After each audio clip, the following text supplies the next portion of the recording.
And we are starting tonight with that huge gas explosion that obliterated an apartment building in Dallas. We're going to show you right now huge flames. Look at that thick black smoke. Our Dallas station reports that 11 people who live in the complex cannot be accounted for right now. At least 4 people have been hospitalized. Let me show you now a live look at the scene. That's it. I mean, there is nothing left. It's just debris at this point. You can see it's still smoking. It's charred. There is a huge push from emergency responders there to try to get this fire out. Our Dallas station also reports that a contractor had been working on the building and apparently hit a gas line. That is what led to the explosion. Let's get right to Jesse Kirsch. The images here are just horrific, Jesse. I mean, this thing is totally gone. Search and rescue teams are out there with these 11 people unaccounted for.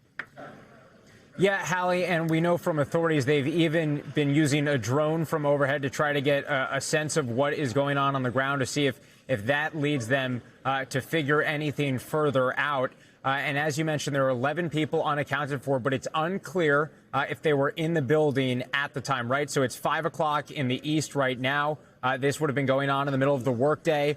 We know that at least some schools, at least public schools in the Dallas area, finished up classes for the year, so kids would not have been in school necessarily, but you have people who probably would have been at work, may have been out shopping, running errands of any kind. So at this point, it's unclear what the actual where those 11 people are. Were they trapped inside and are still unaccounted for? Are they going about their day and just haven't been contacted yet? So that's something, of course, to keep an eye on in the hours ahead. And we've also reached out. We've also heard from authorities on the ground in Dallas, and here is what city officials are saying. They're asking people to think of their city tonight.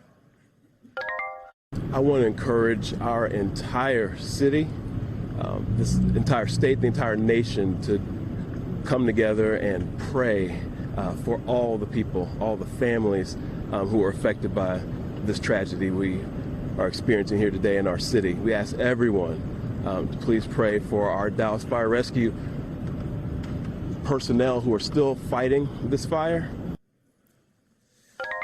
So again, Hallie, officials on the ground, they're asking for people to think of Dallas tonight. And again, 11 people, their whereabouts unknown at this point. Question, of course, about if they were trapped inside or if they are still out and about somewhere and just have not been able to get contact. And that's going to be the thing to keep an eye on in the hours ahead. Yeah. Jesse Kirsch, thank you very much for staying on top of it. We thank you for watching, and remember, stay updated on breaking news and top stories on the NBC News app or watch live on our YouTube channel.